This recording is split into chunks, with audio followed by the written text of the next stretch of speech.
أعوذ بالله من الشيطان الرجيم بسم الله الرحمن الرحيم يا أيها الذين آمنوا أنفقوا من طيبات ما كسبتم ومما أخرجنا لكم من الأرض ولا تيمموا الخبيث منه تنفقون ولستم بآخذيه إلا أن تغمضوا فيه واعلموا أن الله غني حميد الشيطان يعدكم الفقر ويأمركم بالفحشاء والله يعدكم مغفرة منه وفضلا والله واسع عليم صدق الله العظيم. مقبل درسوں میں آپ نے سنا مال کے قبول ہونے کے لیے 4 شرائط بیان کی تھی. نمبر 1 بندہ مومن ہو، نمبر 2 بندہ مخلص ہو، اخلاص کی حالت میں ہو، اور نمبر 3 جو عمل کر رہا ہے اس پہ مہر شریعت کی ہو، اور نمبر 4 جو مال خرچ کر رہا ہے وہ مال حلال اور پاکیزہ ہو. آج اللہ رب العزت اس چوتھی شرط کو بیان فرمائیں گے. اللہ فرماتے ہیں یا ایھا الذین آمنوا انفقوا، و ایمان والو خرچ کرو من طیبات، حلال مال میں سے، پاکیزہ مال میں سے. اللہ نے طیب کہا، اس سے ہر وہ مال نکل گیا جو حرام ذریعے سے کمایا جاتا ہے، چاہے شراب بیچ کر کمایا جاتا ہے، جوا لگا کر پیسہ کمایا جاتا ہے، یا حرام کام کر کے پیسہ کمایا جاتا ہے.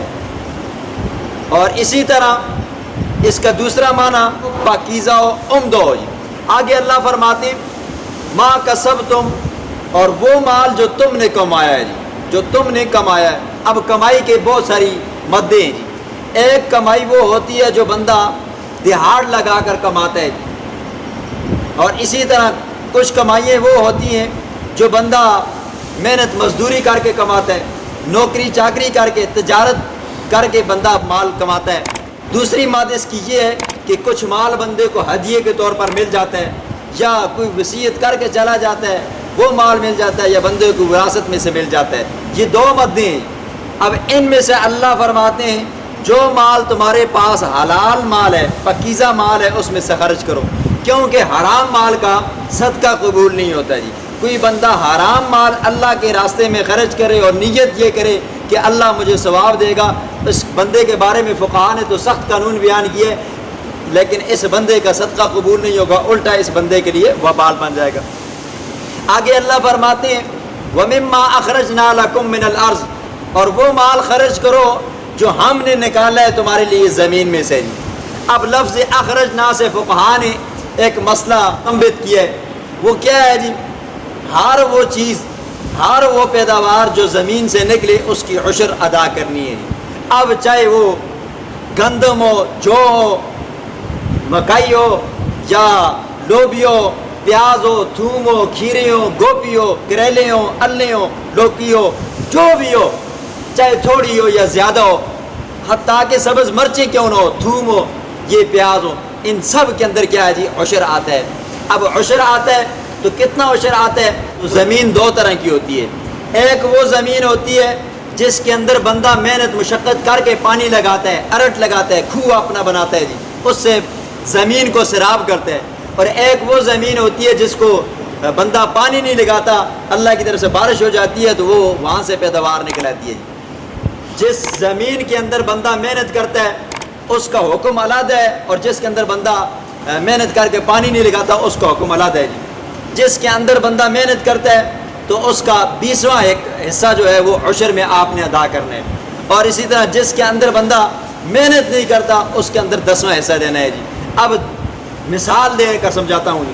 اگر کسی بندے کے پاس منوں کے حساب سے جی ٹماٹر ہوئے، پیاز ہوا جی، کھیرے ہوئے، منوں کے حساب سے 10 مانے، 20 مانے، 30 مانے، تو زمین کے اعتبار سے اگر زمین وہ والی ہے جس کے اندر محنت نہیں کی جاتی تو 10واں ایسا اٹھا کر آپ کو 1 من، اگر 10 من ہے 10 منوں میں سے 1 من آپ نے عشر دینا ہے۔ اسی طرح آپ کے پاس پیاز ہے جی، پیاز کی 10 بوری ہیں تو 1 بوری آپ کو دینی ہے۔ جہاں تک کہ آپ کے پاس 10 بوریاں نہیں ہیں، 10 کلو بھی نہیں ہیں، 10 پیاز ہیں، 10 پیاز ہیں، 10 دانے ہیں پیاز کے، تو 10واں دانہ آپ نے کیا کرنا ہے جی؟ اللہ کے راستے میں خرچ کرنا ہے۔ آج ہمارے ہاں کیا ہوتا ہے جی؟ ہم اپنی زمینوں کو عشر نہیں نکالتے، پھر جب فصل کی باری آتی ہے، پکنے کی باری ہوتی ہے تو اللہ کے عذاب آتے ہیں، طرح طرح کی بیماریاں لگتی ہیں، گندم ہے جی، جو ہے جو بھی ہے، وقت پہ کیا ہو جاتی ہیں؟ خراب ہو جاتی ہیں، کسی کے دانے چھوٹے ہو جاتے ہیں، کسی کے دانے کالے ہو جاتے ہیں، اور کسی کی یہاں تک اتنی بھی ہو جاتی ہے کہ بندے کو الٹا نقصان پڑ جاتا ہے۔ وہ کیا ہے؟ ہم اللہ کا حق نہیں دیتے جی، جو اللہ نے حق بیان کیے وہ ہم دیتے نہیں ہیں جی۔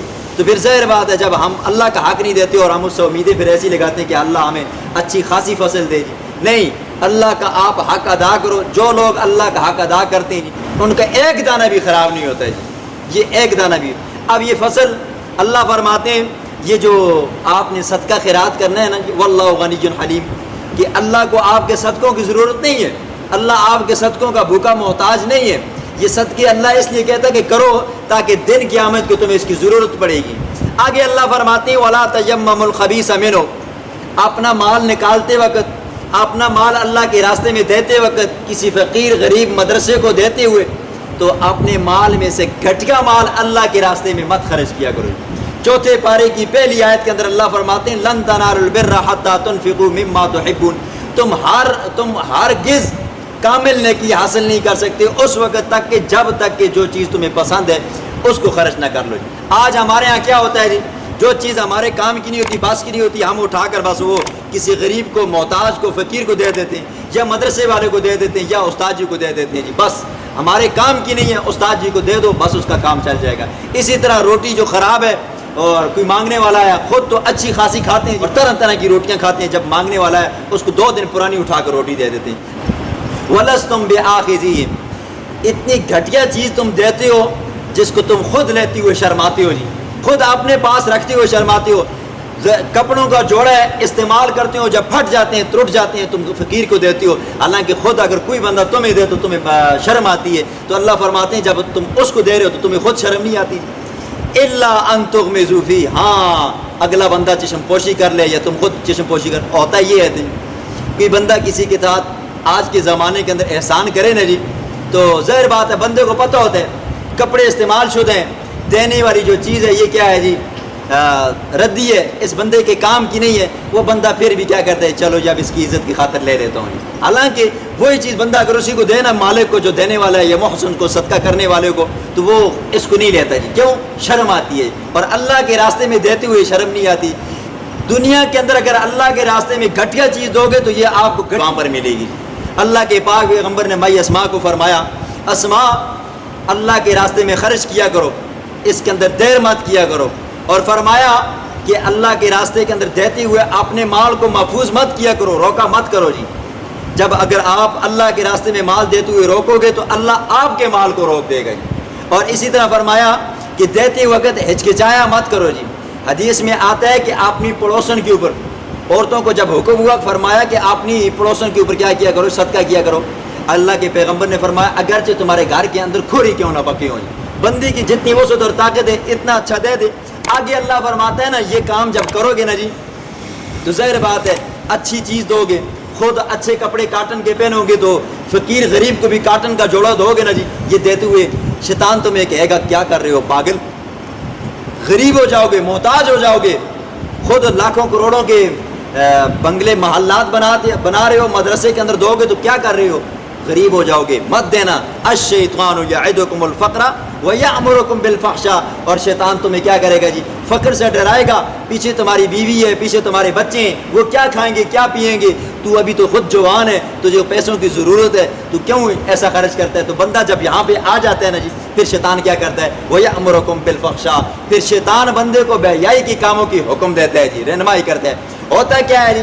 شادی ہوتی ہے، شادی کے اندر پھر ہر طرح کی کیا رسم و رواجیں ہوتی ہیں، ہندوؤں کی رسمیں ہوتی ہیں، سکھوں کی رسمیں ہوتی ہیں، کوئی بندہ پوچھے نا جی کہ فضول خرچی کر رہے ہو تو کہتے ہیں جی اب بچے کی شادی ہے نا جی، شادیاں تو پھر دوبارہ نہیں ہو سکتی نا جی، تو یہ کیا ہی خوشی ہے، اور یہ کون سی ہم کیا فضول خرچی کر رہے ہیں، بس خوشی تو کر رہے ہیں جی، یہ خوشی ہے۔ پھر اسی طرح کیا ہوتا ہے جی، ہر طرح کی رسم و رواج ہوتی ہے جی، ہر طرح کے پھر ڈوم آتے ہیں، پھر اسی طرح گانے ناچنے والے آتے ہیں، پوری رات ڈگ بجتے ہیں جی، ان کے کرائے لادہ بنتے ہیں۔ ایک مولوی صاحب کا واقعہ ہے، کہتے ہیں کہ وہ کسی نکاح کے اندر چلے گئے، جب نکاح کے اندر چلے گئے تو جس کا نکاح پڑھایا تو اس نے کہا کہ مولانا صاحب آپ کی فیس کتنی بنتی ہے؟ تو مولانا صاحب جو حقیقی معنی میں مولوی ہوگا نا جی، وہ آپ سے یہ نکاحوں کے پیسے نہیں لے گا جی، آپ کے مردوں کے جنازے پڑھانے کے پیسے نہیں لے گا جی، دفن کرنے کے کبھی پیسے نہیں لے گا جی، جو لے گا وہ پیٹ کی خاطر مسئلے بنائیں گے جی، اور پیٹ کی خاطر جو لوگ پیسے لیتے ہیں اور آپ لوگوں کو ان پر یقین آتا ہے، جو مفتوں میں کام کرتے ہیں ان پر یقین نہیں آتا جی۔ اور کہتے ہیں وہ مولوی صاحب تھوڑی دیر چپ ہوئے، چپ ہونے کے بعد کہا فیس تو کچھ نہیں ہے، لیکن اگر دینا ہی چاہتے ہو یہ جتنا آپ نے کنجروں کو دیا ہے نا جی اتنا مجھے دے دو۔ وہ بندہ حیران پریشان ہو گیا، تو کہتے ہیں کہ اس بندے نے پتہ نہیں 1.5 کروڑ روپے سے پہلے ان کو آفر کی تھی، ان کو دیا تھا 1.5 کروڑ روپیہ، اور مولوی صاحب کی جب باری آئی نا جی 1000 2000 روپیہ 3000 روپیہ بھی دیتے ہوئے ہم شرماتے ہیں جی، پھر سوچتے ہیں مولوی صاحب کو کیا کام آ گئے، مولوی صاحب کا پیٹ نہیں ہے جی، مولوی صاحب کو دیتے ہوئے پھر بندہ اندر سے کالا ہو جاتا ہے جی۔ اور یہ ہجڑوں کے اوپر، ناچنے والوں کو، خسروں کے اوپر ہم ایسے برساتے ہیں، بندہ سمجھتا ہے یہ عبادت بنی ہوئی ہے۔ اور پھر جب ہماری شادیاں ایسی ہوتی ہیں نا جی، شیطان کی ہم مانتے ہیں اور شیطان کے کاموں پہ چلتے ہیں نا، پھر شادیوں کے اندر بے برکتی ہو جاتی ہے جی، پھر بے برکتی ہوتی ہے، پھر اولاد کیا ہوتی ہے، نافرمان پیدا ہوتی ہے جی، ماں باپ کے وہ فرما بردار نہیں ہوتے، پھر کہتے ہیں مولوی صاحب ہمارے ساتھ یہ ہو گیا۔ حالانکہ خطبے کے اندر جو اللہ فرماتے ہیں نا جی، تقوی اختیار کرو، تقوی اختیار کرو، فضول خرچی مت کرو جی۔ آگے قرآن کہتا ہے ان المبذرین کانوا اخوان الشیاطین، یہ جو فضول خرچی کرتے ہیں نا جی یہ اللہ کے دوست نہیں ہے بلکہ یہ تو شیطان کے بھائی ہیں جی۔ پھر آگے اللہ فرماتے ہیں واللہ یعدکم مغفرہ، شیطان تمہیں فقر و فاقے سے ڈراتا ہے، تمہیں بے حیائی کے کاموں کا حکم دیتا ہے، لیکن اللہ کیا حکم دیتا ہے؟ اللہ فرماتے ہیں واللہ یعدکم مغفرۃ منہ وفضلا، اللہ فرماتے ہیں میرے راستے میں خرچ کرو، پہلے نمبر پہ میں تمہاری بخشش کر دوں گا، یہ تمہارا خرچ کرنا تمہاری بخشش کا سامان بن جائے گا۔ اور دوسری کیا ہے جی وفضلا، یہ اللہ کے ہاں تمہاری شانیں بلند کرے گا جی۔ پھر اسی طرح واللہ واسع علیم، اللہ کیا جی وسطوں والا ہے، علموں والا ہے۔ حضرت ابو ذر غفاری رضی اللہ تعالیٰ عنہ فرماتے ہیں اللہ کے پیغمبر نے فرمایا کہ خسارے والے ہیں وہ لوگ، فرمایا یا رسول اللہ کون ہیں؟ کہا وہ لوگ جو دنیا کے اندر مال کو جمع کرتے ہیں، یہ لوگ خسارے میں۔ فرمایا یا رسول اللہ کیسے؟ فرمایا جو لوگ دنیا کے اندر غریبی، مسکینی، محتاجی کی زندگی گزارے ہیں، یہ لوگ دن قیامت کے 40 سال ان لوگوں سے پہلے جنت میں جائیں گے، 40 سال پہلے جائیں گے، 40 سال۔ فرمایا یا رسول اللہ وہ لوگ جو اللہ کے راستے میں خرچ کرتے تھے، تو ظاہر بات ہے ان کو اللہ نے مال و دولت دیا تھا۔ اللہ کے پیغمبر نے فرمایا یہ لوگ اپنی دولت کا کیا کرتے رہیں گے جی حساب دیتے رہیں گے، پھر وہاں پہ بندہ کہے گا اے اللہ میں نے تیرے یہ 1 روپیہ مسجد میں لگایا اور 20 روپے میں نے سنیما گھروں پہ لگائے، ٹی ویوں پہ لگائے، 10 روپے میں نے مدرسے پہ لگائے اور 20 روپے میں نے باہر اور چیزوں پہ لگائے۔ وہاں پہ بندہ پھر ایک ذرے کا فَمَن يَعْمَلْ مِثْقَالَ ذَرَّةٍ خَيْرًا يَرَهُ، جس بندے نے ذرہ برابر بھی نیکی کی ہوگی وہاں پر دیکھے گا، اور جس بندے نے ذرہ برابر بھی شر اور برائی اور بے حیائی کا کام کیا ہوگا وہاں پر دیکھے گا۔ اللہ کے پیغمبر نے پھر دوسری حدیث میں فرمایا کہ جاہل بندہ، جاہل سخی بندہ، یہ کیا ہے جی افضل ہے اس بندے سے ایک عابد بخیل بندے سے۔ جاہل سخی بندہ ہے جاہل ہے، الف کو کلی پڑتا ہے لیکن اللہ کے راستے میں خرچ کرتا ہے، فرمایا یہ بندہ بہتر ہے اس بندے سے جو ساری رات تہجد نماز پڑھتا ہے لیکن ہے 1 نمبر کا کنجوس۔ بسم اللہ الرحمن الرحیم یا ایھا الذین آمنوا انفقوا، اے ایمان والو انفقوا خرچ کرو، من طیبات پاکیزہ مال میں سے، حلال مال میں سے، ما کسبتم جو کچھ تم نے کمایا ہے، وَمِمَّا أَخْرَجْنَا لَكُم مِّنَ الْأَرْضِ اور اس میں سے خرچ کرو جو تمہارے لیے اللہ نے زمین سے نکالا ہے، وَلَا تَيَمَّمُوا الْخَبِيثَ اللہ کے راستے میں دیتے وقت وَلَا تَيَمَّمُوا مت ارادہ کرو الْخَبِيثَ مِنْهُ گھٹیا چیز ردی چیز اللہ کے راستے میں دیتے ہوئے اس کا ارادہ مت کرو، تنفقون جس کو تم خرچ کرتے ہو وَلَسْتُمْ بِآخِذِهِ خود لیتے ہوئے تمہیں شرم آتی ہے، اللہ ہاں مگر ان تغمزوا فی چشم پوشی سے کام لے لو، وَعْلَمُوا جان لو تم کہ ان اللہ غنی حمید اللہ کیا ہے تمہارے صدقوں سے کیا ہے جی بے نیاز ہے، حمید بردبار ہے۔ الشیطان شیطان یعدکم الفقر تمہیں ڈراتے ہیں فقر و فاقی سے، غریبی سے، محتاجی سے، وَيَأْمُرُكُمْ بِالْفَحْشَاءِ اور تمہیں حکم کرتا ہے بالفحشاء بخل کا، کنجوسی کا، واللہ اور اللہ جی یعدکم تم سے وعدہ کرتا ہے مغفرتاً بخشش کا، وفضلاً اور فضل کا، واللہ واسع علیم اور اللہ کا علم بڑی وسعتوں والا ہے۔